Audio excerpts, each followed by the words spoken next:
You're in Italy. Perfect sun, perfect pizza. But enjoying that view? It might be a fatal mistake. That peace is a total illusion. Literally a few miles beneath your sneakers, the Earth isn't just sleeping, it's taking a deep, nervous breath. And I mean it. Geologists are sweating right now because this hidden process isn't just happening, it's accelerating fast. When most people think about volcanoes in Italy, they think about Mount Vesuvius and that tragic story of the ancient city of Pompeii. Ash falling from the sky, a city frozen in time, a tall volcano standing over the Bay of Naples. Vesuvius looks dangerous, and it makes sense that people focus on it. But Vesuvius is not the biggest threat in the area. The real danger is harder to see. Just west of Naples is an area called Campi Flegrei. The name means burning fields. If you visit, it doesn't look like a volcano at all. There's no mountain, no cone, no rivers of lava. Instead, you see towns, ports, roads, and neighborhoods. People live their everyday lives there. That's because Campi Flegrei is not a normal volcano. It's a supervolcano. Forget the classic pointy mountain. Regular volcanoes build up, but supervolcanoes blow down. They leave behind a massive bowl-shaped depression called a caldera. Campi Flegrei is so vast you could stand right in the center and never realize you're on top of a volcano. In fact, a huge chunk of Naples is built right inside it. Can you picture this? Homes, schools, and highways sit on ground that is still active? It's like a giant chest taking a breath, rising and falling. Scientists call this Brightside. Entire neighborhoods have shifted up or down by feet over the centuries. But how? That rhythm is changing fast. Around 2022, scientists started paying much closer attention to the area. Seismic activity was increasing, and new tools made it possible to look at the data in better ways. Researchers gathered records of more than 54,000 earthquakes. Most of them were small. Many were too weak for people to even feel. When all of that data was put on a map, it looked like chaos. Thousands of tiny dots spread everywhere, with no clear pattern. To the human eye, it was just noise. Too much information to make sense of. So scientists turned to machine learning. Instead of looking at each quake one by one, AI models were used to scan the entire dataset at once. The goal wasn't to predict an eruption, it was to see how stress was moving underground. That's when something new showed up. Hidden inside all that messy data was a large circular fault system, a ring-shaped crack in the Earth's crust that outlined the edge of the caldera. It had always been there, but it was buried in the noise. Once the AI pulled it out, it changed how scientists understood the whole system. This kind of ring fault matters a lot. It acts like a pathway. Pressure from deep underground, magma, hot water, and volcanic gases can move along it more easily than through solid rock. Instead of pressure spreading out evenly, it gets focused along this ring. That alone would be concerning, but the story doesn't stop there. The new study uncovered something scary under Pozzuoli. The city is sitting on a crossroads of deep cracks in the earth, including the newly discovered ring fault. Scientists used to think this area was low risk, but the new numbers tell a different story. Pozzuoli sits on the weakest spot of the whole system. Since the rock is already so broken up underground, the pressure has an easy way out. That means when the magma chamber breathes, this city takes the hardest hit. Residents aren't just neighbors to the volcano, they're sitting right on top of the exhaust pipe. Based on this new data, scientists are saying that magnitude 5 earthquakes are not just possible, they're likely. To many people, that number doesn't sound all that scary. We see headlines about magnitude 7s and 8s in the Pacific all the time. But Campi Flegrei plays a completely different set of rules. The danger here isn't just the size of the quake, it's the location. In places like Tokyo, quakes are usually deep, so by the time the waves reach you, they feel like a rolling motion. But here, earthquakes are incredibly shallow, sometimes starting just a few thousand feet below the pavement. That makes a huge difference, because the explosion is happening right under your feet. The ground doesn't roll, it jolts hard. It's a violent vertical kick that amplifies the damage. Even a small quake here hits with the intensity of a truck crash. And that kind of force is bad news, also because of the buildings. Many structures in this area are old, historic treasures, sure, but dangerous. They were built centuries before modern seismic safety codes were even a concept. We're talking about things that were never designed to move. Thick stone walls, aging water pipes, and rusted gas lines. None of this handles shaking very well. Modern steel bends. These old stones just crack. All of this destruction is driven by a phenomenon called Brightside. Think of it as a massive hydraulic system operating deep underground. Miles below the surface, a volatile mix of magma, superheated fluids, and volcanic gases are constantly trapped. Over time, that cocktail builds up immense pressure. As the pressure grows, it pushes against the crust, literally lifting the ground and the entire city upward. When the gas escapes or the pressure drops, the ground sinks back down. It's a slow, relentless cycle of rising and falling. And this isn't just a scientific theory. We have clear physical proof. In Pozzuoli, there's an ancient Roman building called the Temple of Serapis. Its stone columns are marked with holes made by sea creatures that only live underwater. Those holes show that the building once sank below sea level and stayed there for a long time. Later, it rose back up again. The ground didn't move suddenly, it moved slowly, over centuries. The earth here has always been unstable, slowly breathing in and out. What scares scientists today is how fast the movement is happening now. Since April 2025, the ground has pushed up 0.6 inches every single month. That doesn't sound like much, but in geology, that's fast. Over a year, it adds up to nearly 7 inches. Buildings are not designed to move like that. As the ground lifts, foundations get stressed, pipes stretch, roads bend. At the same time, the ring fault is being pulled tighter and tighter. Systems under stress don't always fail slowly. Sometimes they break all at once. It wouldn't take a huge event to push things over the edge. A small shift in magma, a sudden release of gas. Something like that could trigger stronger earthquakes. If that scenario plays out, we're not talking about some cracked plaster or a few broken windows. It hits the panic button for the entire red zone. And let's be real, evacuating Naples isn't just hard. It's a logistical nightmare straight out of a disaster movie. We're talking about a critical red zone holding 500,000 people, from Pozzuoli to western Naples, who would have to evacuate the second the alarm sounded. And right next door is the yellow zone, where another 800,000 residents are sitting directly in the path of choking volcanic ash. These are narrow, winding, ancient streets built for donkeys and carts, not for 500,000 panic-stricken people trying to leave at the same time. It's a recipe for absolute gridlock. We're talking bumper-to-bumper traffic where nobody moves an inch. Then there's the money. The economic hit would be staggering. Overnight, one of the most vibrant places on Earth turns into a ghost town. No tourism, shops boarded up, businesses wiped out. The ripple effect wouldn't stop at the Italian border. It would hit the whole European economy. Now, sure, this isn't ancient Pompeii. We have satellites and smartphones. We aren't totally blind. So hey, apparently, there's absolutely no need to be worried, right? Stop for a second and look at the ground beneath your feet. Is it a quiet suburban street, a flat basketball court, or maybe a peaceful stretch of farmland? You probably feel safe because there isn't a giant smoking mountain on the horizon, but that safety is an illusion. Yeah, sure. Yellowstone, Vesuvius, or Mount Fuji, those are the celebrities of the geological world. Giants that dominate the skyline and sometimes blow their tops. But what about a hidden threat? One that doesn't look like a volcano at all. It's invisible, it's silent, and thousands of these traps are scattered across the planet, lurking right under the foundations of our biggest cities. Scientists call them monogenetic volcanic fields. To the untrained eye, they don't look like volcanoes at all. They disguise themselves as innocent hills, flat plains, or just lovely lakes. For decades, they were mainly ignored because of their small size. But new data suggests these hidden systems are far more dangerous than previously thought.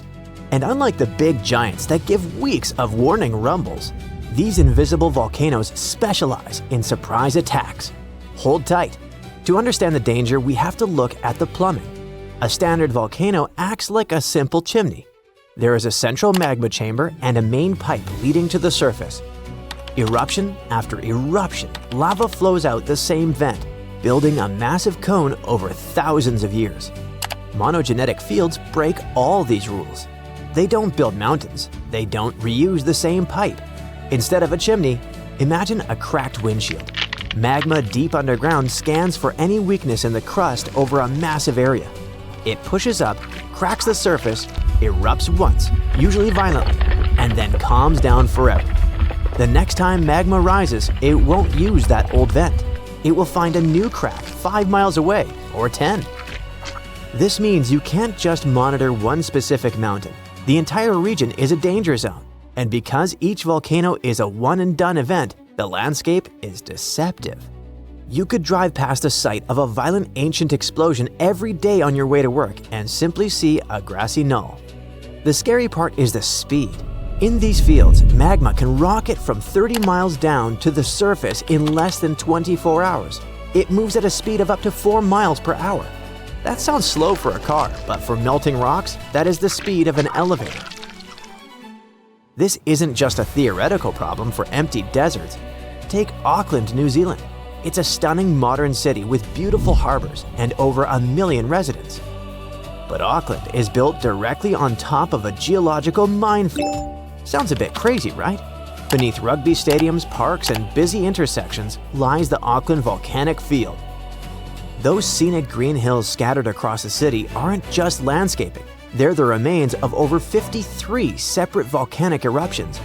Rangitoto Island, which sits just offshore, emerged from the ocean only 600 years ago. In geological time, that was 5 minutes ago. For years, this field was considered sleepy, but recently, scientists have started noticing subtle changes. The terrifying reality of a field like this isn't that a volcano we already know will erupt again. It's that a new one can pop up and go from zero to a disaster in the blink of an eye. A bubble of magma could rise silently beneath a factory, a highway interchange, or a residential neighborhood. There is no designated safe zone because the threat is spread across the entire city map. History gives us a brutal example of how fast this happens. In 1943, a farmer named Dionisio Pulido was plowing his cornfield in Mexico, on the outskirts of Mexico City. It was a normal Tuesday. Suddenly, the ground cracked open right in front of him. Smoke hissed out, smelling of rotten eggs. Within 24 hours, that small crack in a flat field had transformed into a raging volcano 160 feet tall. Within a week, it stood 500 feet high. This was the birth of Paricutin. It wiped out 2 entire towns, leaving only the stone steeple of a church poking out of the hardened lava. A haunting monument that still stands today. This geological nightmare started in a simple cornfield, and it wasn't an isolated incident. Look at the Harat Rahat field in Saudi Arabia. In 1256, a massive fissure opened up near the city of Medina. It spewed lava for 52 days, creating a river of fire 14 miles long. Today, that same volcanic field is still there, and modern Medina has expanded right on top of the ancient lava flows. Now, apply that same story to a suburb of Los Angeles, a district in Tokyo, or a neighborhood in Europe. In a matter of days, an entire city can be buried under ash. The risk is global, ranging from over 1,800 vents in the American Southwest to the restless Eifel region in Germany and similar fields in China. Experts warn that the real risk here isn't size, but frequency and location. These volcanoes tend to be explosive. When magma rises rapidly and hits groundwater, which is common under cities and fertile farmland, it flashes into steam. This creates a phreatomagnetic explosion. Instead of a slow, oozing river of lava that people can walk away from, the ground acts like a shotgun blast. It sends a massive column of ash and rock shooting into the atmosphere. In our modern world, this is a recipe for chaos. We rely on delicate systems, air travel, GPS signals, just-in-time supply chains. You don't need a supervolcano to crash the global economy. A small eruption near a major logistics hub is enough. Remember the 2010 eruption in Iceland? That wasn't even a big explosion by historical standards. Yet, the ash cloud grounded over 100,000 flights, and 10 million passengers were stranded. Volcanic ash melts inside jet engines, while toxic dust poisons crops and contaminates water reservoirs with heavy metals. It creates a domino effect. One small eruption in the wrong place triggers a cascading failure of global infrastructure. And the most alarming part is that the signals are already there. Recent geological studies have shown an uptick in activity in these distributed fields. It isn't always violent earthquakes. Often, it's bradyseism, the slow rhythmic breathing of the ground. We mentioned the Eifel region of Germany, where GPS data shows the land is rising by about 0.04 inches per year. It sounds tiny, but for geologists, that is a proper red flag. Scientists are detecting slight swells in the Earth's crust and weird spikes in carbon dioxide emissions in places that should be quiet. Magma is moving, but because these systems are so spread out, monitoring them is a nightmare. We have sensors all over Yellowstone. We watch Vesuvius 24/7, but almost no one is watching a random patch of desert in Arizona or a forest floor in Germany. These invisible volcanoes are poorly studied. We lack the baseline data to know if a tremor is just a truck driving by or the start of a Pericotine-style event. This lack of data means that when an eruption starts, authorities might have almost zero warning. In a polygenetic volcano, the mountain swells for months. In a monogenetic field, magma can shoot from the deep mantle to the surface in hours. By the time the evacuation order is written, the lava could already be breaking through the pavement. It isn't that hard to imagine the logistical nightmare. A city not known for volcanoes suddenly receives an alert. A vent is forming downtown. It sounds impossible. People delay leaving. They grab their phones to film the smoke. Then, explosions start. The ash creates a blackout. Power grids fail as wet ash shorts out transformers. Roads gridlock instantly. This scenario isn't science fiction. It's exactly what hazard models predict for places like the Auckland Volcanic Field or parts of the Trans-Mexican Volcanic Belt. We are building denser and denser cities on top of geological landmines. This doesn't mean we need to start digging bunkers, but it does require a shift in perspective. We have spent so much time worrying about the celebrity volcanoes that we forgot about the quiet ones. The Earth is a living, shifting engine that doesn't care about property lines or city limits. Scientists are now pushing for better monitoring networks, using satellites to track even the tiniest ground deformation in these boring, flat fields. Because the only way to survive a surprise attack is to see it coming before the ground cracks open. Peace and quiet on the surface doesn't always mean peace and quiet underneath. The Earth has plenty of secrets left, and some of them are just waiting for the right moment to surface. Frankenstein, unreasonably cold weather, and tons of lava. What do these things have in common? They all trace their origins back to Mount Tambora. This volcano in Indonesia had such a massive impact that the aftermath could be felt in Switzerland even a year later. And these spots are thousands of miles apart. Soon, we might be facing something similar again. Stick around, because I'm about to reveal the exact spot where the next eruption is expected to happen in 2025. Back in 1815, Mount Tambora erupted with unprecedented force, sending a colossal cloud of fine particles into the atmosphere. This cloud reflected sunlight, leading to global cooling and even the year without a summer in 1816. Temperatures plummeted, crops failed, and families worldwide faced food shortages, compounded by various health issues. Fun fact: Frankenstein appeared because of abnormally cold weather in the summer of 1816. The author got stuck indoors in Switzerland and wrote this story to pass the time. But that is the only positive aftermath. In England and Ireland, people struggled to find food. The crops were too bad that year, and this year without summer cost them lives, all because of the eruption in Indonesia. While many other volcanoes have erupted since then, none have had consequences as dramatic as Tambora. However, climate professor Marcus Stoffel from the University of Geneva believes potential serious eruptions aren't just a matter of luck, it's only a matter of time. So it's up to us. We can sit back and wait for the inevitable, or we can start preparing today. This future eruption will happen in a world that's vastly different from the one in 1815. Not only is our planet more densely populated now, but we've also experienced irreversible changes that affect our daily lives. Now, if you think volcanoes are always the bad guys, think again.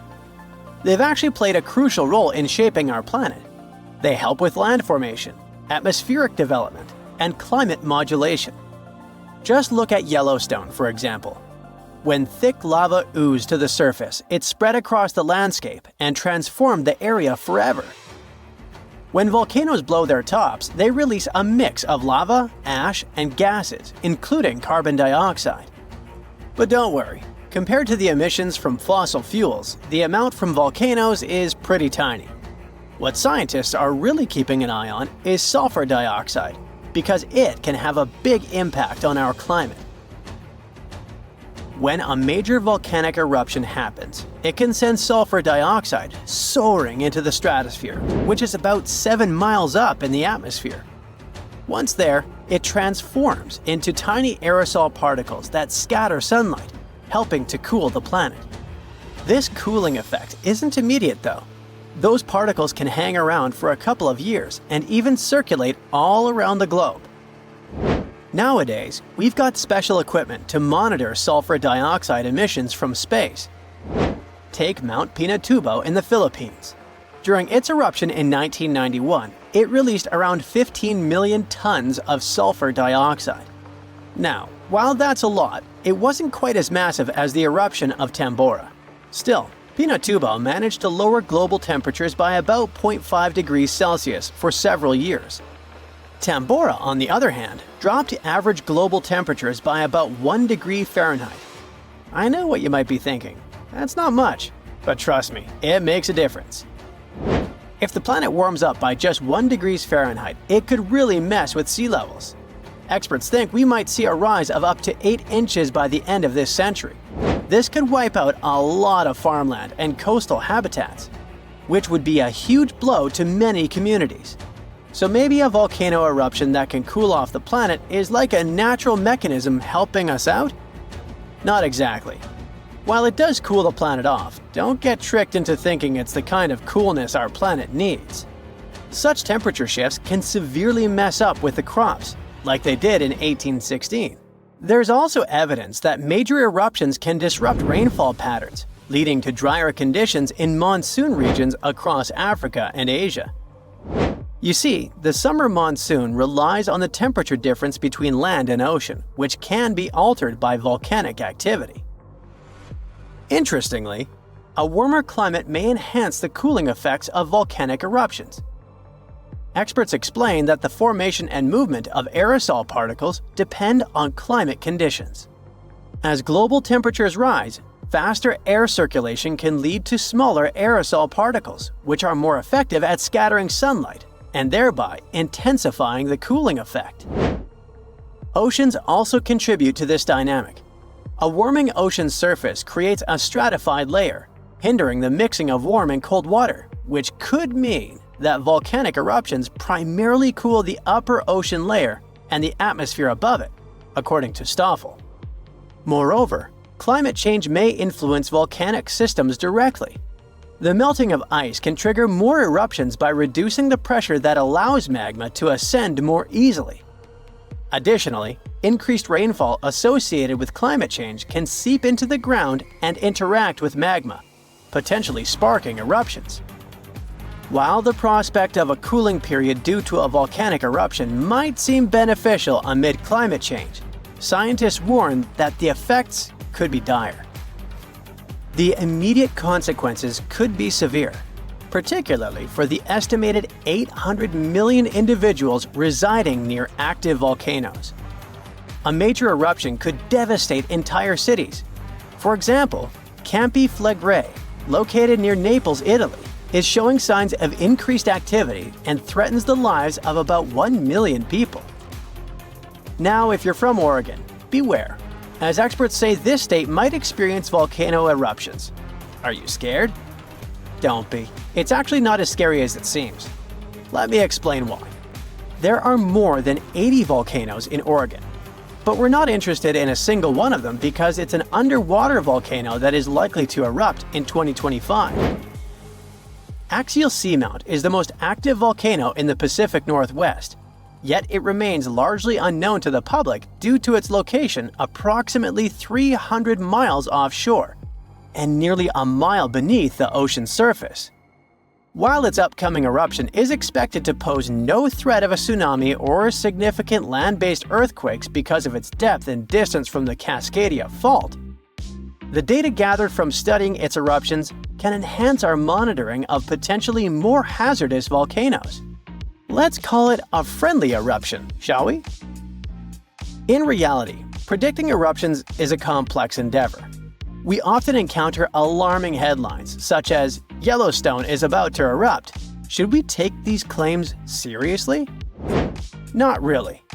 Yes, Yellowstone sits atop an active supervolcano that has experienced 3 major explosive eruptions in the past 2.1 million years. The last eruption occurred approximately 70,000 years ago, with the most significant explosion taking place around 631,000 years ago, forming the massive Yellowstone caldera.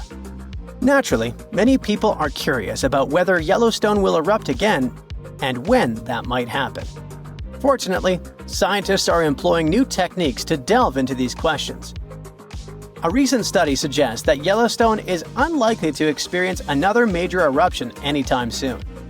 The reason is that the magma beneath the park is divided into a network of separate chambers.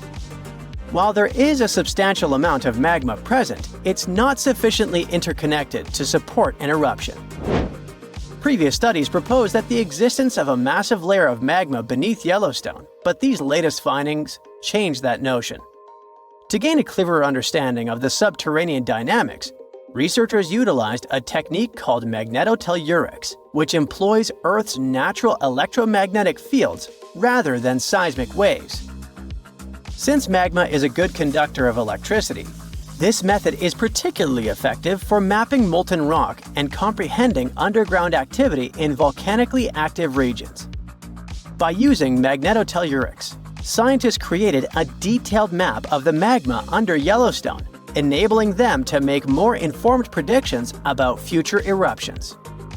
But what will happen if an eruption similar to Mount Tambora occurs? By and large, there will be huge climate chaos. Yeah, the best scientists are looking for the solution should it really happen, but they don't have it yet. So technically, we're not ready for the second Mount Tambora. But for now, we're pretty much safe. No major eruptions are predicted. Whew! On January 14, 2022, residents of Anchorage, Alaska heard a series of loud bangs. They didn't stop for a half an hour. As they found later, the source of the bangs was almost 6,000 miles away in the Tongan archipelago in the southern Pacific Ocean.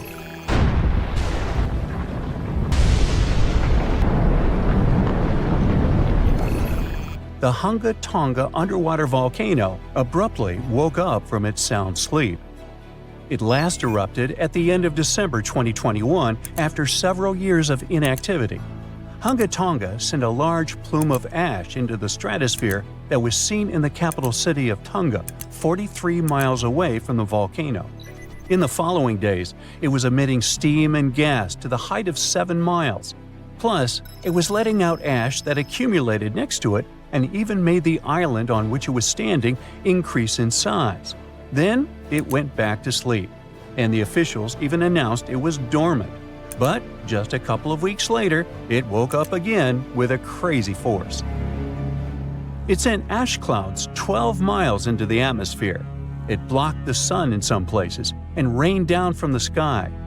The sound waves from the eruption traveled around the planet several times. People in Fiji heard a sound that reminded them of thunder. Some booms even reached Canada. Shockwaves went around the Earth 4 times in Japan and Utah, and at least twice in Massachusetts. The eruption caused tens of thousands of lightning flashes. It also triggered a mega tsunami hundreds of feet high. It caused damage to buildings and infrastructure, such as underwater cables. The extreme waves traveled all the way to the California coast, and there was an unusually high tide along the Pacific coast of Canada. Scientists studied seismic data to understand what caused such a massive eruption. Their research model showed that there was a big blast, likely because gas got trapped in rocks, like how a pressure cooker works when it's overcooked. This blast released a huge amount of energy, as much as 5 of the biggest underground nuclear tests. It all happened under a shallow part of the sea, where gas-filled rock was trapped.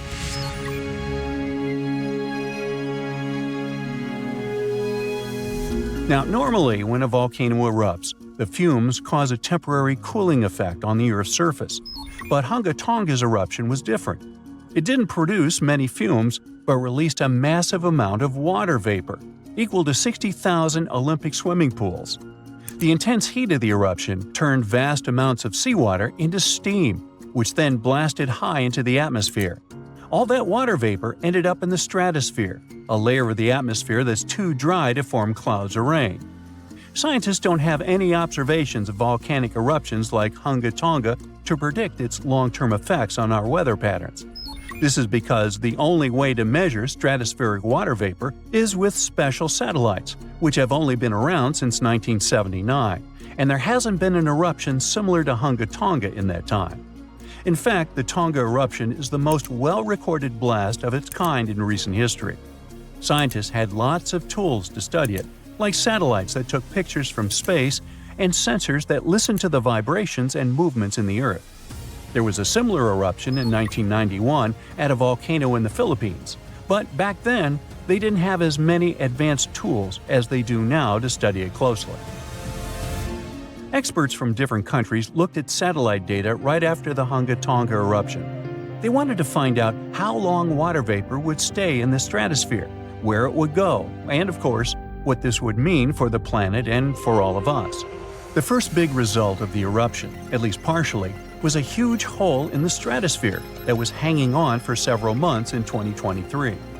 By the time it appeared, the water vapor had reached the polar stratosphere over Antarctica. But Hunga Tonga ended up with just a minimal effect on global average temperatures, at least for now. Let's just hope it won't repeat the story of Mount Tambora volcano in present-day Indonesia. Over 2 centuries ago, in 1815, this bad guy interrupted and caused the year without a summer. In the following year, the winter was unusually cold and wet across Europe and North America. There were also some catastrophic tsunamis, destroying homes that took 10,000 lives and 80,000 more who fell ill in the aftermath. Now, you can't miss an event like Hunga Tonga or Tambora eruption, but some underwater volcanoes are discovered by accident. A passenger on a commercial flight looked out her window above the Pacific Ocean and saw a weirdly colored patch on the water. She thought it could be an oil slick or a floating pumice raft, which is a telltale sign of a recent volcanic eruption. She decided to send a photo of this scene to a geologist. And that's how scientists found one of the largest volcanoes in the world, Havre. It's hiding about 3,000 feet below the surface. In 2012, Havre had a massive eruption that lasted about 90 days. Hot lava poured out of 14 different vents around the volcano's semicircle-shaped opening. Havre is just one of many volcanic systems covered by thousands of feet of water. These volcanoes are the most active on Earth and are part of a giant system called mid-ocean ridges that stretches around the world. This system produces about 75% of all the magma that comes out of Earth's volcanoes each year. It releases over half a cubic mile of lava. When the magma cools down, it forms the edges of new ocean plates, which are like giant puzzle pieces that make up the Earth's crust. A team of scientists studied material left on the ocean floor by volcanic eruptions from the Bronze Age. About 3,600 years ago, a volcano that was partly underwater in the southern Aegean Sea woke up with a bang. This eruption destroyed the island of Santorini and sent massive amounts of ash, rocks, and gases into the air. It left behind thick layers of ash and rock that settled in piles on the ocean floor. Scientists have been studying the ancient Santorini eruption for several years to figure out what happens during such massive ones. Their research helps explain how future volcanic eruptions could affect the weather on our planet. The study also helps scientists understand the strength of the eruptions, how high the eruption columns might go, and the sizes of the waves that form when all that ash and rock settles into terraces on the ocean floor. This information will help predict the dangers of future eruptions. Now, when a volcano erupts, the last place you want to be is inside it. But scientists did it for you. Well, kinda. They produced a smart new imaging technique that uses the best ideas from medical imaging and optical telescopes. Matrix imaging, that's what it's called, makes it easier to understand what's happening underground, even when there aren't many sensors available. These sensors, called geophones, detect and record the movement of seismic waves, which are vibrations that travel through the Earth. By studying these waves, scientists can learn about the distinct types of rocks and how they are arranged beneath the surface. The researchers test their method on a volcano in Guadalupe in the Caribbean Sea. There aren't so many geophones on this site, but the scientists combined the data from multiple geophones thanks to this new tech. They used a special trick called the memory effect to reverse the distortions that happen when seismic waves bounce off different underground materials and figure out what the original signals look like. The researchers could clearly see the structure inside the volcano down to a depth of about 6 miles, with incredibly detailed images in a resolution of over 300 feet. They found out that there are many layers of magma stored underground. These layers are connected to other deep parts of the Earth. Knowing about these layers and how they work could help scientists make better guesses about when a volcano might erupt. If they can do that, they might be able to warn people earlier and keep them safe from dangerous eruptions. New Zealand's most active and dangerous volcano is erupting again, reminding everyone of its power. This time, ash from the White Island volcano has drifted across flight paths, sparking concern and forcing airports to cancel flights. Locals know all too well that this volcano should never be underestimated. The current eruption comes just a few years after a catastrophic explosion claimed the lives of tourists and guides who were on the island. But against all odds, some people managed to survive what could have been their tragic end. It was December 9th, 2019. The sky was clear and blue over the Bay of Plenty, a big bay on the northern coast of New Zealand's North Island. It felt like the perfect day for sightseeing. The main attraction in the area is the White Island volcano, also known as Whakaari. It is huge, with its peak rising about 1,000 feet above sea level. Its impressive size and stunning views have been drawing visitors from all over the world for years. Actually, we're talking about very brave visitors, as being near an active volcano comes with serious dangers, such as explosive eruptions, fatal emissions of sulfur dioxide, superheated steam, earthquakes, rockfalls, and even tsunamis. Experts normally say that these catastrophic events are extremely rare, which is true, but rare doesn't mean impossible. On that doomed day, 47 people were having the best time exploring the island. Little did they know that everything was about to change at exactly 2:11 that afternoon when the volcano erupted. A fisherman who was out at sea near the volcano described it as a huge explosion going off, forming a mushroom cloud as it expanded. Photos taken from a distance and satellite images show that a thick white cloud filled the sky a couple of moments after the eruption. Authorities then issued an alert about a moderate volcanic eruption, warning people living near the volcano to stay inside and close their windows and doors to prevent ash from coming in.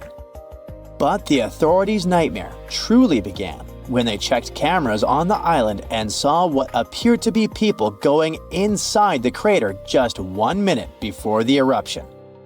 Right at that moment, they knew they had to launch an urgent rescue operation.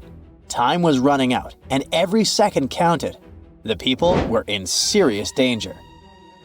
7 rescue helicopters were sent to the scene with paramedics on board. They managed to find the first survivors, and 7 of them were seriously hurt. At around 5 in the morning the next day, officials announced that 23 people had been rescued from the island. They knew more people were still trapped there, but rescue teams could not communicate with any of them. And there was something even more worrying in the back of their minds: the risk and fear that a second eruption might happen at any moment. Recovery efforts during that week were really challenging due to ongoing seismic and volcanic activity.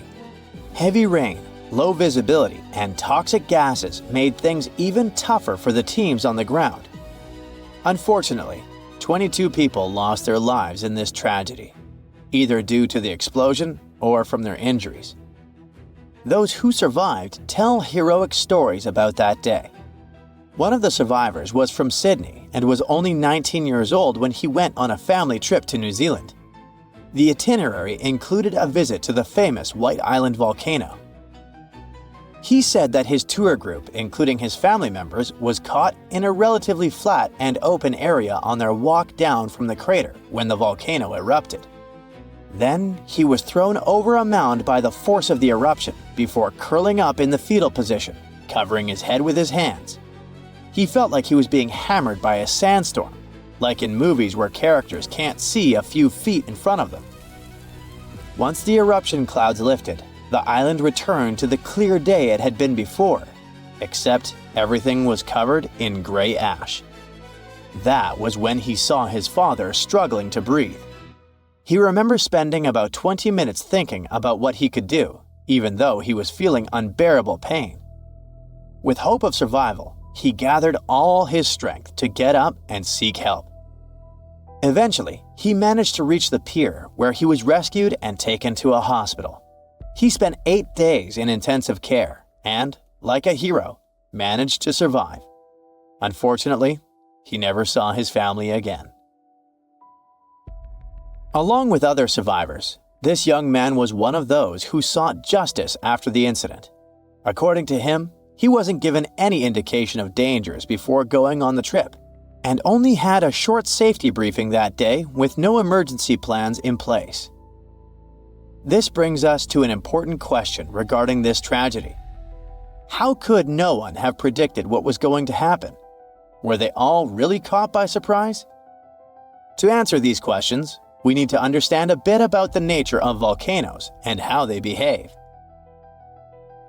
So, New Zealand is situated on 2 tectonic plates. These plates are always moving very slowly, and what happens there, specifically, is that the Pacific Plate slides under the Indo-Australian Plate. The problem is that when this subduction or sliding process happens, it can create deep trenches. As the edge of the denser plate moves down, the pressure and temperature around it go up. This causes changes in the plate that melt the rock above it, and that melted rock can rise and come through a volcano. This geological process has helped shape the beauty of New Zealand with its rugged terrain and stunning mountain landscape, but it can also be destructive. There are several active volcanoes in the country, and White Island is just one of them. Eruptions like the one that happened in 2019 have been occurring for tens of millions of years. White Island volcano is a stratovolcano, which means it has that classic cone shape like Stromboli in the Mediterranean or Mount St. Helens in Washington. It's also part of the Ring of Fire, a region filled with volcanoes that surrounds the Pacific Ocean. What makes this area so dangerous is the molten rock or magma hiding underneath these volcanoes. This magma is usually thick and filled with gas, which can lead to powerful and explosive eruptions. According to specialists, the eruption on White Island was likely a steam eruption. Stratovolcanoes often have many cracks that let water in.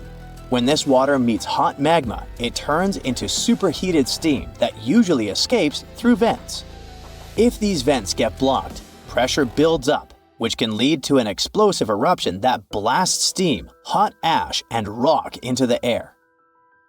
The thing with steam eruptions is that they're considered relatively small eruptions, but still fatal if you get too close. And it's precisely because they're small that they become very hard to predict. They can strike without warning, catching everyone off guard and turning a seemingly calm day into a life-threatening situation in an instant. So, about that day in 2019. Yep, the volcano really surprised the tourists and their guides, but we need to clarify one thing. About a month earlier, experts did notice an increase in toxic sulfur dioxide coming from the volcano. They raised the danger alert to level 2, which stands for moderate to heightened volcanic unrest. But what happened was that, back then, it was still pretty common for tour operators to keep running their tours, even with a level 2 alert. Unfortunately, the country learned the hard way that volcano tourism can be really dangerous, and White Island has been off limits since then. I mean, you can't get too close anymore, going there by boat or helicopter. But for those with a taste for adventure, scenic flights are still an option, allowing you to catch a glimpse of the volcano from a safe distance. If all the volcanoes on Earth suddenly erupted together, it'd be loud. We'd also have around 1,500 of these formations bursting at once. Now, normally it's just 10 to 20 volcanoes that are active each day. But what would the world look like if they all blew their tops simultaneously? Geologists think it wouldn't be pretty. Even if only the land volcanoes erupted together, it would set off a chain reaction way worse than anything we've ever seen before. The two big problems would be ash and volcanic gases. While the explosions in lava would be damaging for people nearby, the real danger lies in what happens next. A thick layer of ash would cover the planet, blocking out sunlight completely. No sunlight means no photosynthesis, which means crops would fade away and temperatures would drop considerably. And all this ash cloud could remain in our atmosphere for up to 10 years. Now, ash aside, there's also acid rain to worry about. Volcanic gases like hydrochloric acid and sulfur dioxide would mix with the atmosphere and fall back down as acid rain. This type of weather would harm the groundwater and ocean surfaces. Even if humans would find a way to survive up to this point, we'd have no corals and no other sea creatures around.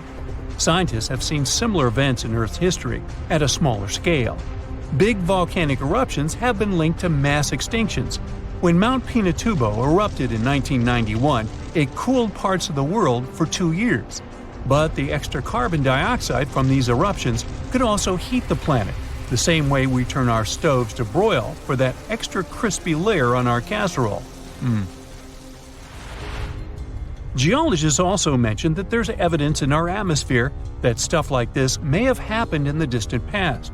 During the Cretaceous period, carbon dioxide levels were way higher than today, which made it difficult for marine life to thrive. Who would survive all this? Probably just some extremophiles, these organisms that survive in harsh conditions like hot springs or deep undersea vents. As for humans, we could all lay low in underground bunkers until things clear up, or build multiple space stations that could fit us all. Yeah, right. The chances of all volcanoes erupting at once, though, are very slim. Whew! That's because there isn't one giant source supplying all the volcanoes on Earth. Each one of these openings has its own deposit of magma, except for a few cases where they indeed share the supply. For example, in 1912, Nova Rupta in Alaska erupted alongside another volcano sharing magma. Scientists have also found evidence of magma hiding under volcanic areas, like under the Taupau volcanic zone in New Zealand. This magma can spread out horizontally for long distances, but is still just a local feature. Even if we consider all the magma under Taupau as one system, it's not connected to other volcanic areas like Indonesia or the Philippines. Because the great majority are isolated, volcanoes can't sync up to erupt at once. The magma comes from different processes like mantle decompression or adding water to the mantle through subduction. There's no way to make all these different volcanoes erupt together because of how tectonics work. Now, that doesn't mean we won't see interesting volcano activity in the future. Take an underwater area near British Columbia, where recently about 200 small earthquakes per hour have been noted. Deep beneath the Pacific Ocean floor, off the coast of Vancouver Island, magma is set to erupt, heating the water so much that it'll bubble like soda. However, this event will likely go unnoticed by anyone other than scientists. The anticipated eruption will most likely happen around 3 miles below the ocean surface. Scientists explain that the earthquakes range from negative to 4.1 magnitude, meaning only those nearby would feel any tremors. This unusual activity gives us a rare opportunity to study how the Earth's crust forms. The magma beneath the ocean floor is estimated to be almost 1,500 degrees Fahrenheit, but will cool rapidly upon eruption and contact with water. This runny rock will solidify upon contact with the seafloor, turning black quickly. This event will be useful for biologists too, who will have the opportunity to study the marine animals' response to any changes, like run! Antarctica, often seen as a vast icy continent, also holds a volcanic surprise beneath its frozen surface. Researchers have identified over 130 under the western ice sheet alone, making it the largest volcanic region on Earth. Most of these volcanoes, about 90, were only recently discovered in 2017. But could any of these Antarctic volcanoes actually erupt? Well, it depends on which volcano we're talking about. While these formations are relatively young in geologic terms, it's hard for scientists to tell if they're still active or not. There are only 2 confirmed active volcanoes in Antarctica, Deception Island and Mount Erebus. The latter, standing tall as the highest peak on the continent, has been continuously erupting since at least 1972. It's known for emitting gas and steam, and sometimes even throwing out rocks in what are called strombolian eruptions. One of its most notable features is a persistent lava lake in its crater, a rare phenomenon due to specific conditions needed to keep the surface molten. For instance, it's fueled by a steady supply of magma from deep within the Earth's mantle. This continuous inflow of molten rock provides the material for the lava lake to exist. It also features low ambient temperatures. Despite its location in Antarctica, Erebus has relatively mild temperatures in its summit region because of the heat generated by the volcanic activity. This allows the lava lake to remain liquid rather than freezing over. Deception Island, another active volcano, last erupted in the 70s. While it's currently not showing signs of imminent eruption, it's being monitored closely for any concerning activity. Apart from these 2 being confirmed to be active, Antarctica is dotted with fumaroles, openings in the Earth's crust that release gases and vapors. Sometimes these fumaroles can create icy towers reaching heights of 10 feet. What we should focus on is maybe supervolcanoes. They're this type that has the potential to produce the most massive and destructive eruptions. Unlike the typical one, which has a single vent, supervolcanoes have a vast magma chamber beneath the surface, spanning tens or even hundreds of miles in diameter. Their eruptions can have catastrophic effects on the surrounding area and even impact global climate patterns because of the amounts of ash and gases they spill out into the atmosphere. One famous supervolcano is the Yellowstone one, which some say is gearing up for another eruption. It has the capacity to unleash a colossal eruption, spewing over 240 cubic miles of material. As much as we'd like to predict its behavior, volcanoes don't stick to a calendar. On the contrary, eruptions simply happen when there's enough magma beneath the surface. There also needs to be enough pressure for the magma to travel upwards.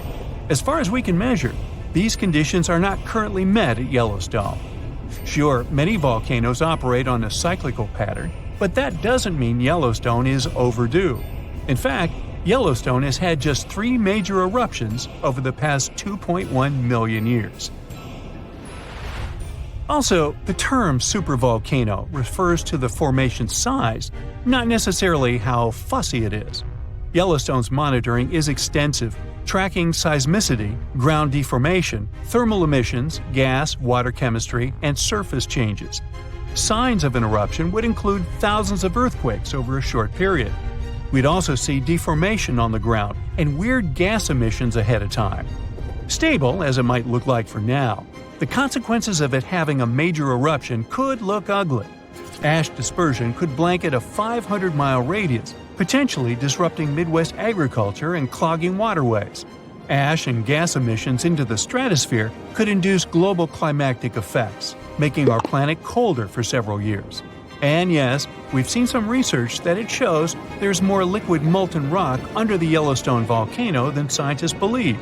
But that doesn't translate to imminent danger.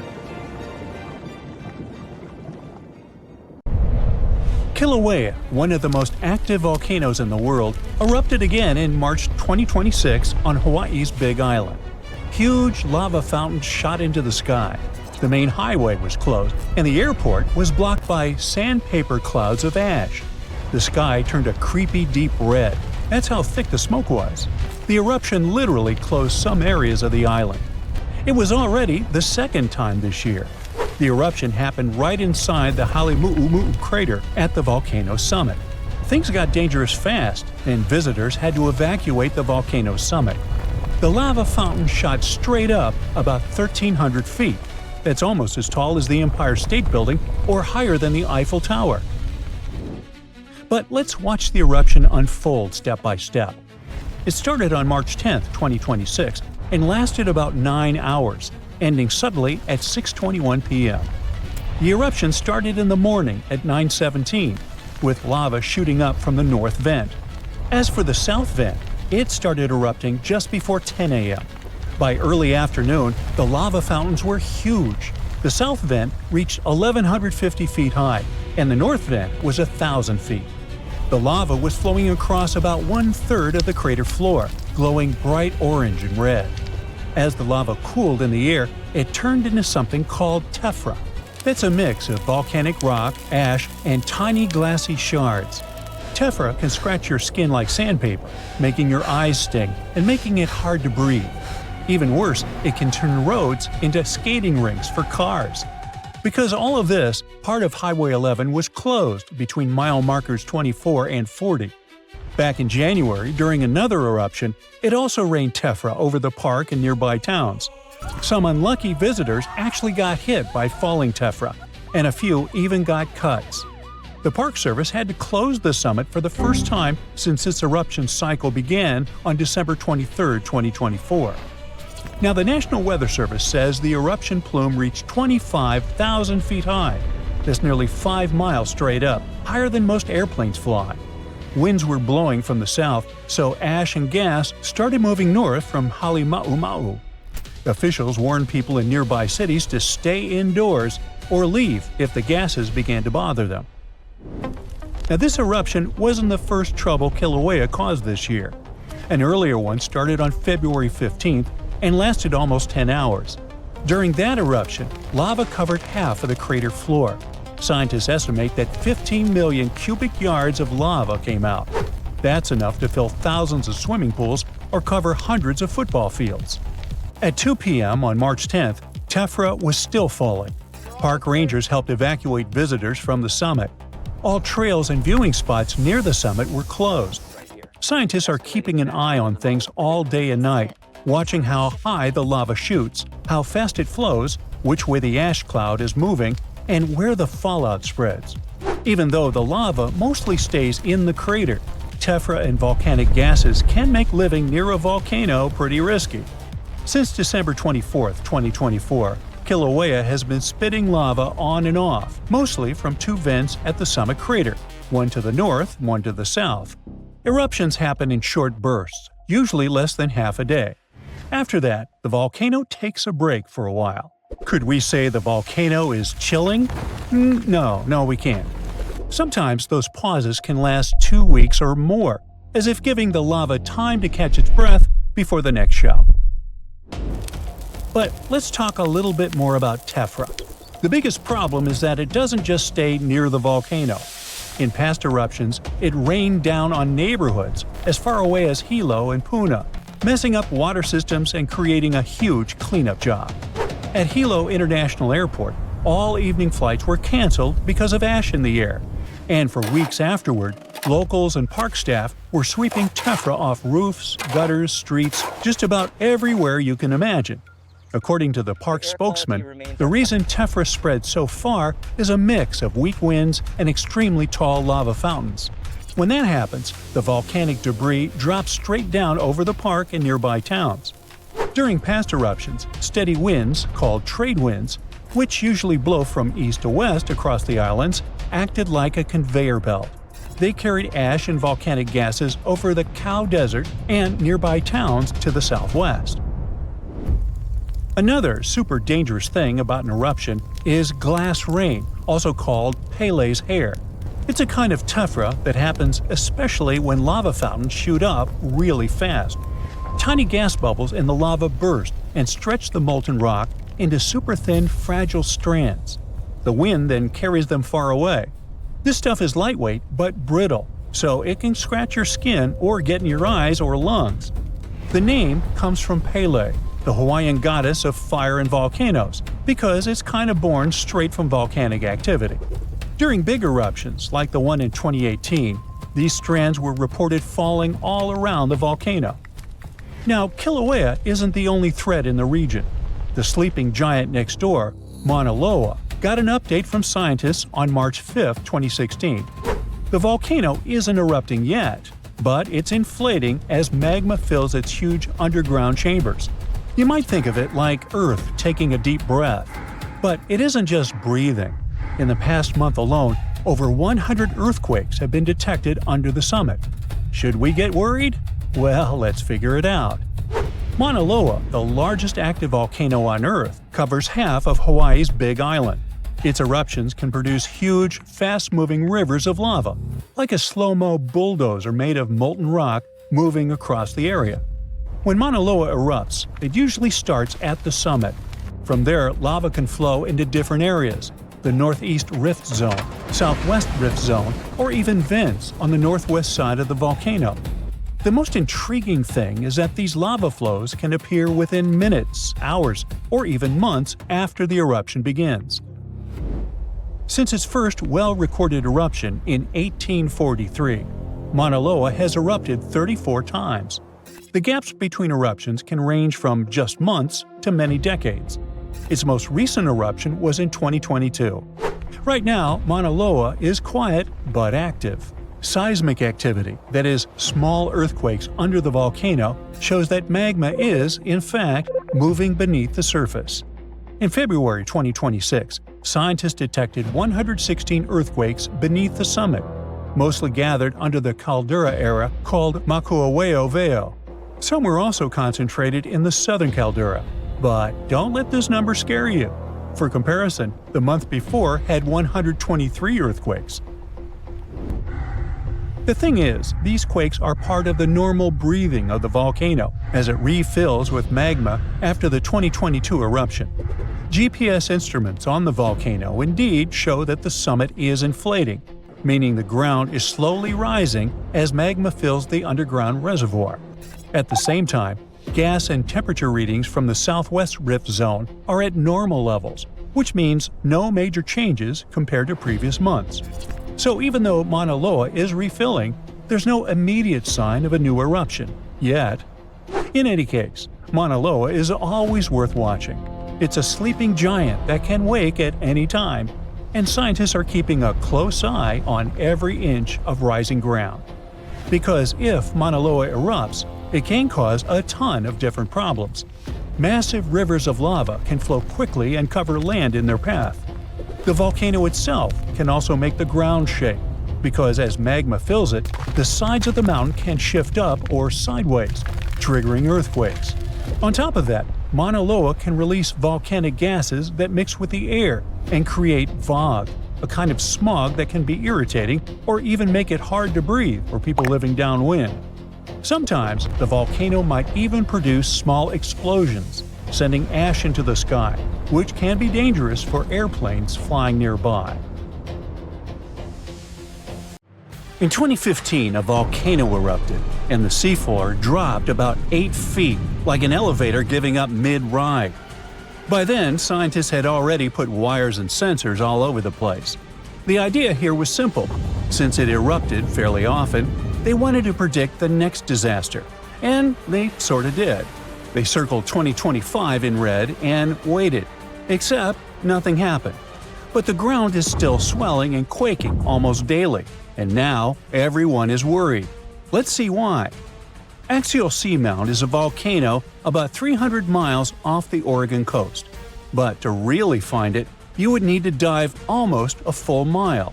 You'll also find something unexpected there – yellow cables, miles of them. This is one of the most watched volcanoes on the planet. Through a massive project called the Ocean Observatories Initiative, or OOI, scientists draped the underwater mountain in 550 miles of fiber optic cable. Sadly, it's an observatory in name only, serving more as a science experiment than a proper observatory. There's no cool-looking dome where people live and research underwater. These cables power a massive network of sensors. They count earthquakes, track the ground rising by fractions of an inch, and listen to the magma rumble. These sensors are so sensitive that they can feel the moon. When the tides rise, the extra water presses down on the volcano and sets off tiny earthquakes. To put this all in place, they had to use remote-controlled robots that dove down and physically plugged those sensors into the network. Plugging a TV into an extension cable in a dark room is hard. Now imagine doing that 4,600 feet under the surface. You're using a robot arm, and the pressure is strong enough to crush a small pickup truck. But why go through all this trouble? Volcanoes are lazy, most sleep for centuries. Some wake up once, flood half a continent with ash, and then go quiet for hundreds of millions of years. If you study volcanoes, you might wait your entire career and never see a single drop of lava. But Axial sits right where two tectonic plates are ripping apart. Magma is constantly refueling the tank. It's not the type that needs to wait hundreds of years to recharge. It can erupt every decade or so. Now, it doesn't blow its top like Mount St. Helens. There's no earth-shattering kaboom. Instead, the ground swells up, cracks open, and lava pours out quietly to create new rock. When the floor cracks, it blasts out a massive cloud of superheated water called megaplume that's packed with subsurface bacteria. It rises thousands of feet high and looks like a blizzard of white snow shooting through the dark ocean. Each eruption basically resets the biome, forcing life in the area to start over. That combination, frequent and calm, makes it perfect for study. It erupts often enough that we can actually collect data, and is predictable enough that we can build a model around it. By 2014, the observatory had already been in place, just in time for the eruption that happened in 2015. Scientists caught the whole event live. They had sensors on the seafloor that showed the ground puffing up like a giant balloon as melted rock gathered underneath. The ground rose up several feet until the pressure made the rock start to crack. This caused thousands of tiny earthquakes in just one afternoon. Then, miles-long cracks ripped open and lava poured out. As that magma leaked out, the ground lost its support. Eventually, the seafloor inside the volcano's crater collapsed. The whole point of capturing 2015 was to build a baseline. This is what right before an eruption looks like. So when the crater floor started rising again and the quake counts climbed, scientists figured Axial was heading toward another eruption in 2025. And then, nothing. Nada. Zippo. The signals reached the same zone that worked last time, but there was no eruption. It's like pumping air into a tire until it should blow, and it doesn't. So what went wrong for the researchers expecting a quiet explosion? What likely happened is that the volcano stalled. In 2015, the ground rose quickly, but nature likely changed the tempo. Magma is still filling the chamber, but it's pumping in slower than it did 10 years ago. It's also possible that the rock is stronger now, holding cracks better, forcing the volcano to swell even more. Now, there's also a third option, a quiet leak. Tiny fractures could be hissing out just enough pressure to delay the main event, keeping the volcano in a state of suspended animation, ready to blow but lacking the spark. And even with all the data, it's still hard to tell the difference between almost ready and about to break. That's why the forecast slid from 2025 to mid to late 2026. The volcano stayed active, but the buildup slowed, pushing the breaking point back by about a year. But why is this making scientists nervous? When you hear about the consequences of eruptions, It's easy to imagine a tsunami heading for the coast. Well, it's not. You can keep your surfboard in the garage. This is a deep ocean event. The water absorbs almost all the energy. The surface might get a little bubbly, but nobody on the beach is going to spill their drink. The people sweating are the ones who paid for the robots. The problem is that the lab is sitting inside a test tube. Remember, the volcano is currently overcharged. It has already swelled past the point where it usually pops. If it waits until late 2026 to finally let go, it could have accumulated significantly more magma than it did in 2015. A bigger eruption means new cool data, but it also means a much larger volume of lava. Those expensive yellow cables and delicate sensors, they're sitting right in the splash zone. If the lava follows the old paths, the gear is fine. But an overpressurized release could rip open new cracks in the seafloor. If that happens, researchers could lose millions of dollars of equipment in seconds. Scientists might be watching the feed live, see a wall of molten glass, and then static. But the real worry isn't the money. Axial is supposed to be the gold standard. It's the most monitored square mile of the ocean floor on Earth. It was supposed to be the easy one. If our prediction model fails here, well, it's a bad sign. We have every sensor imaginable, and we still don't understand underwater volcanoes as well as we thought. If we can't predict the friendly volcano when it's wired for sound, what chance do we have with the dangerous ones? The vents around the volcano pump out water that could reach around 650 degrees Fahrenheit. On the surface, that would instantly turn to steam. Down here, the pressure is so intense that the water can't boil. But it's so hot it can dissolve minerals. The place is also loud. If you could hear it, it would sound like a jet engine on a runway. Plus, the area is carpeted in tube worms. They look like giant 6-foot-tall white pipes with bright red tips. They don't make biological sense. They have no eyes, no mouths, and no stomachs. They don't eat food at all. Instead, they host bacteria inside their bodies that turn the volcano's toxic sulfur gas into sugar. They're basically powered by pollution. Crawling all over them are scale worms. These things look like they belong on some other planet. They're covered in microscopic scales that refract light. So if you shine a flashlight on them, you could see them sparkle in blue and red. The ground beneath them is also strange. When axial erupts, the lava hits the freezing seawater and cools instantly. But it doesn't turn to gray stone. It turns into glass. Pure black obsidian. If you tried to walk on it, it would sound like you were walking on thousands of light bulbs. Experts have updated the schedule for this year.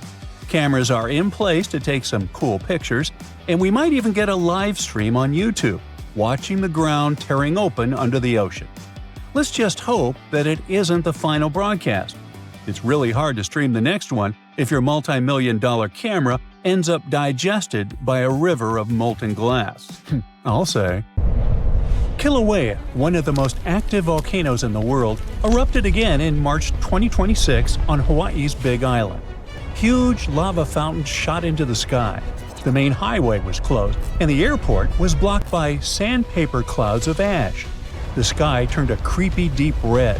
That's how thick the smoke was. The eruption literally closed some areas of the island. It was already the second time this year. The eruption happened right inside the Haleumu'u crater at the volcano summit. Things got dangerous fast, and visitors had to evacuate the volcano summit. The lava fountain shot straight up about 1,300 feet. That's almost as tall as the Empire State Building or higher than the Eiffel Tower. But let's watch the eruption unfold step by step. It started on March 10, 2026, and lasted about 9 hours, ending suddenly at 6:21 p.m. The eruption started in the morning at 9:17, with lava shooting up from the north vent. As for the south vent, it started erupting just before 10 a.m. By early afternoon, the lava fountains were huge. The south vent reached 1,150 feet high, and the north vent was 1,000 feet. The lava was flowing across about 1/3 of the crater floor, glowing bright orange and red. As the lava cooled in the air, it turned into something called tephra. That's a mix of volcanic rock, ash, and tiny glassy shards. Tephra can scratch your skin like sandpaper, making your eyes sting and making it hard to breathe.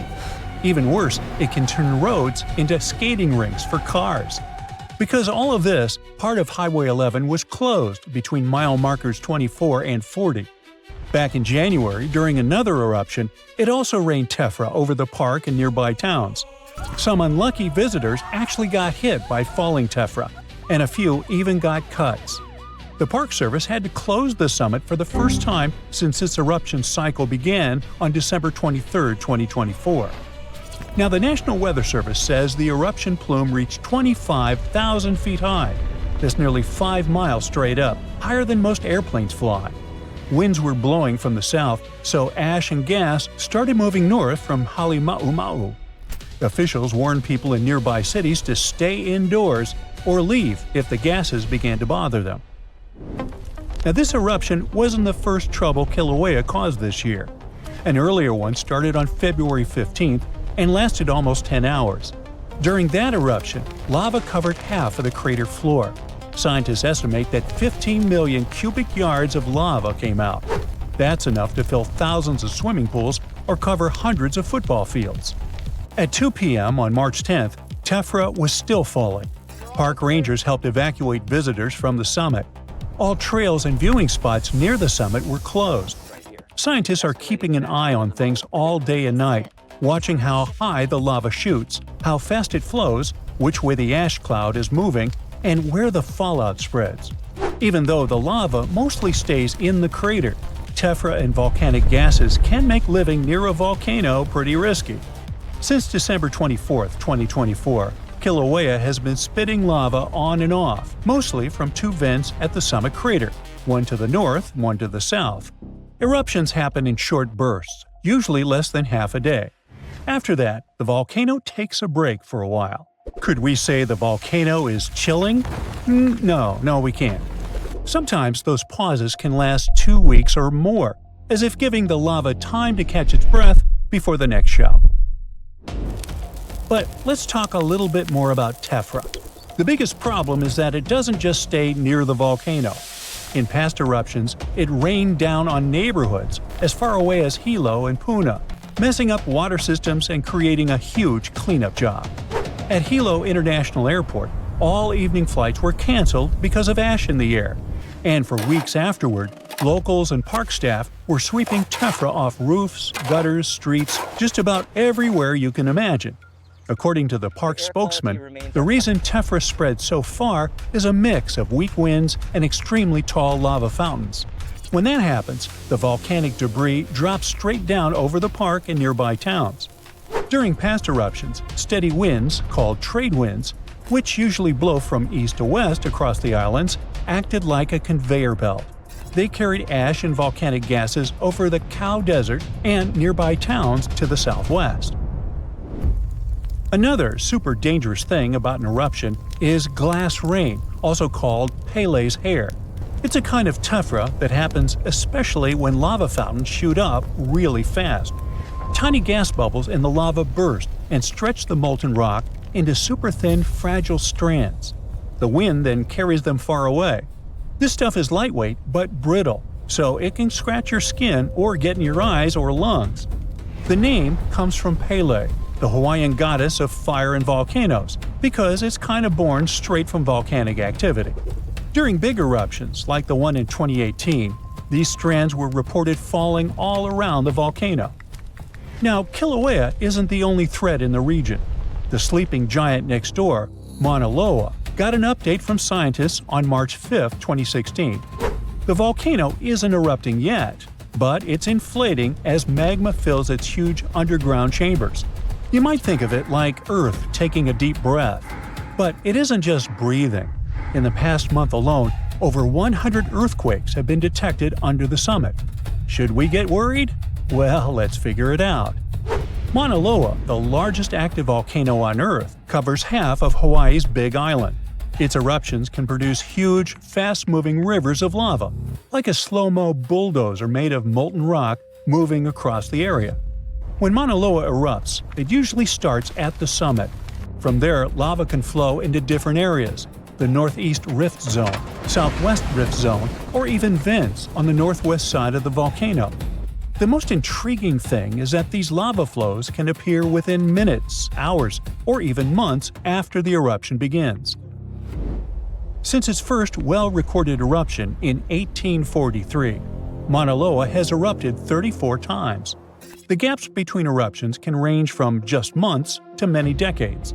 Its most recent eruption was in 2022. Right now, Mauna Loa is quiet but active. Seismic activity, that is, small earthquakes under the volcano, shows that magma is, in fact, moving beneath the surface. In February 2026, scientists detected 116 earthquakes beneath the summit, mostly gathered under the caldera era called Makuaweo Veo. Some were also concentrated in the southern caldera. But don't let this number scare you. For comparison, the month before had 123 earthquakes.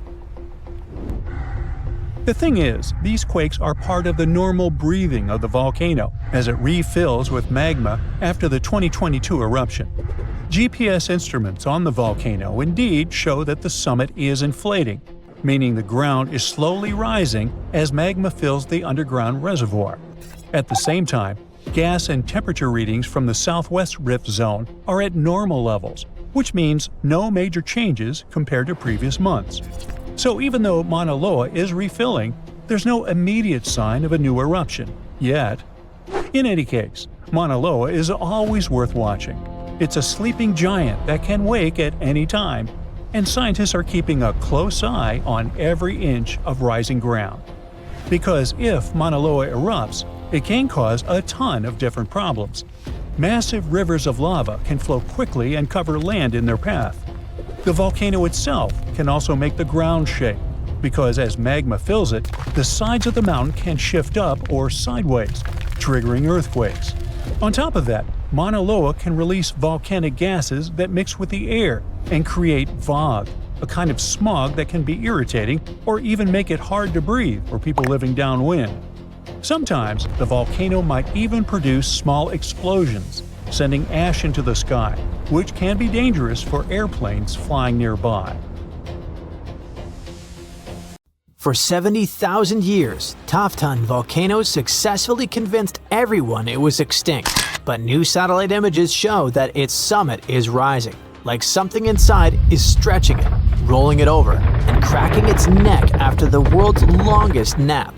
Scientists aren't too happy about it, so let's see if you have a reason to be worried too. Volcanoes can wake up when earthquakes shake them awake or storms mess with underground water. But scientists checked. There weren't any big earthquakes or heavy rains in southeastern Iran, where it sits. So it must be gas or magma pressure that's moving Taftan.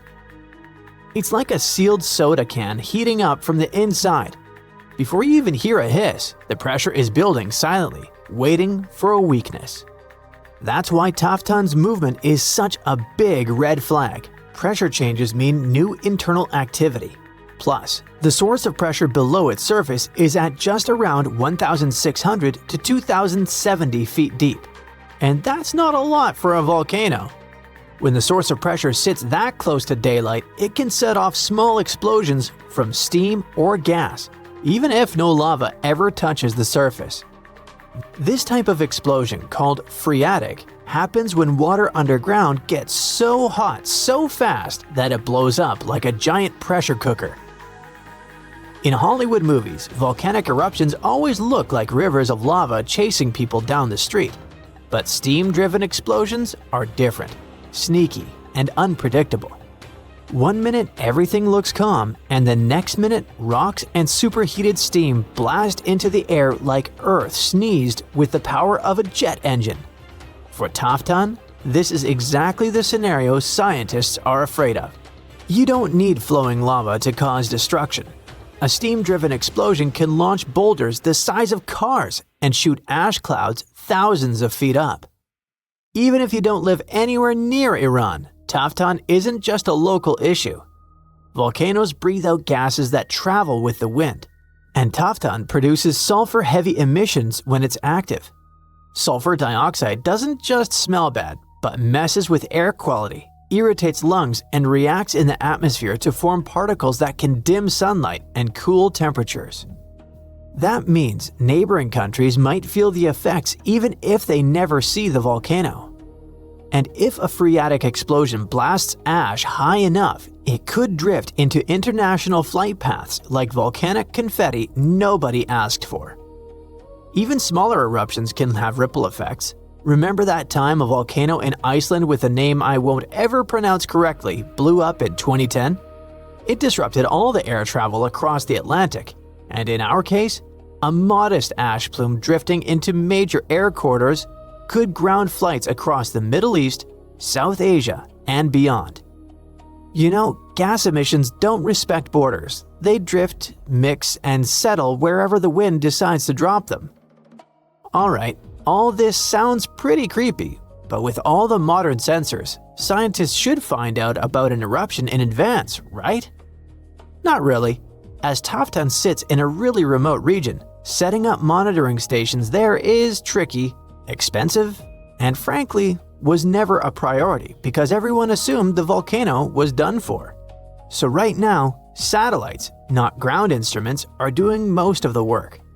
Satellites see the big picture, but instruments on the mountain add detail. And that's why it was so important for Taftan to be reclassified from extinct to dormant. Because dormant volcanoes need eyes on them 24/7. When a volcano is labeled extinct, countries don't invest in evacuation plans, hazard maps, or monitoring equipment. Changing Taftan's status forced everyone, from local officials to global scientists, to admit it can cause trouble. And that means preparing for ashfall, gas emissions, sudden eruptions, and the long-term questions. Questions like, what if this awakening isn't temporary? What if this is the beginning of a whole new activity cycle? Long-term, Taftan might settle down again, or it might be entering a period of renewed activity. Volcanoes don't run on human timelines. A short-term phase for a volcano could be days or years, and the uplifting summit might mean there's deeper magma movement, not just a surface burp.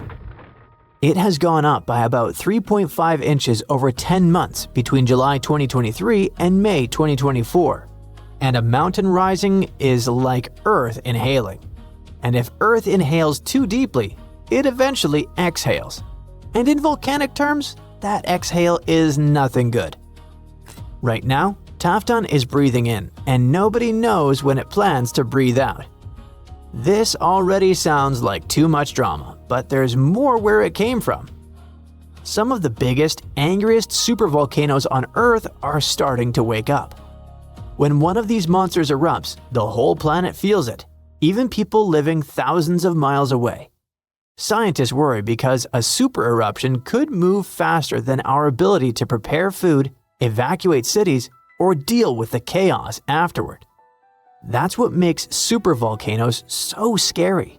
Not just the explosion, but how little time we might have to react. If you live near Naples, you already know at least one supervolcano and how it acts. Streets crack, steam leaks from the earth, the harbor fills with sediment, and swarms of small earthquakes rattle windows like underground thunder. All of that comes from Campi Flegrei, a massive supervolcano caldera that last erupted in 1538. For years, scientists read these signals as classic warnings of magma rising. But two recent studies, one in 2023 and another in 2025, completely changed how we understand what's really going on. And surprisingly, they brought a bit of hope with the danger. In 2023, studies zoomed in on carbon dioxide, a gas volcanoes pump out when magma starts acting up. At Campi Flegrei, CO2 levels jumped after 2005 to about 4,000 to 5,000 tons a day, which sounds like magma rising fast. But when scientists checked other gases like nitrogen and helium, the chemistry didn't fit that idea at all. It turned out that the extra CO2 came not from rising magma, but from super hot fluids underground, cooking the surrounding rocks and releasing gas on their own. In the 2025 study, lab experiments showed that the shaking comes mainly from a sealed underground water and steam reservoir. When that natural lid traps pressure, it eventually cracks and releases steam and sets off sudden quakes that people feel at the surface. That idea also explains something that always confused scientists. The earthquakes usually start close to the surface and then move deeper, which is the opposite of what rising magma would do. After the strongest shaking, the ground often sinks a little, like a balloon slowly deflating after you let some air out. None of this means Campi Flegrei is suddenly safe though. Magma still sits deep underground, and steam-driven explosions can still blast out rocks, ash, and scorching gas without any lava warning you first. What's really changed is how scientists think about the danger. Just watching and waiting isn't enough anymore. If humanity only had 12 months of warning before a supervolcano eruption, we'd struggle badly. Stockpiling food, relocating people, keeping supply chains alive. It would all feel almost impossible. But don't freak out yet, because supervolcano eruptions are extremely rare. The last one happened about 26,500 years ago in New Zealand. On average, scientists think a super eruption happens roughly once every 100,000 years, but Earth doesn't follow neat schedules like a calendar. Sometimes these eruptions cluster closer together, and then the planet stays quiet for a long time. Two massive super eruptions shook the planet within the last 100,000 years. About 74,000 years ago, Indonesia's Toba volcano blew up with such force that it blasted ash across Asia, lowered the temperatures around the world, and may have pushed early humans to the brink of extinction. Then, around 26,500 years ago, New Zealand's Taupo volcano unleashed an eruption, covering huge areas in ash and reshaping the landscape we see today. There's always a chance another super eruption could arrive earlier than we expect. That uncertainty is what keeps scientists awake at night.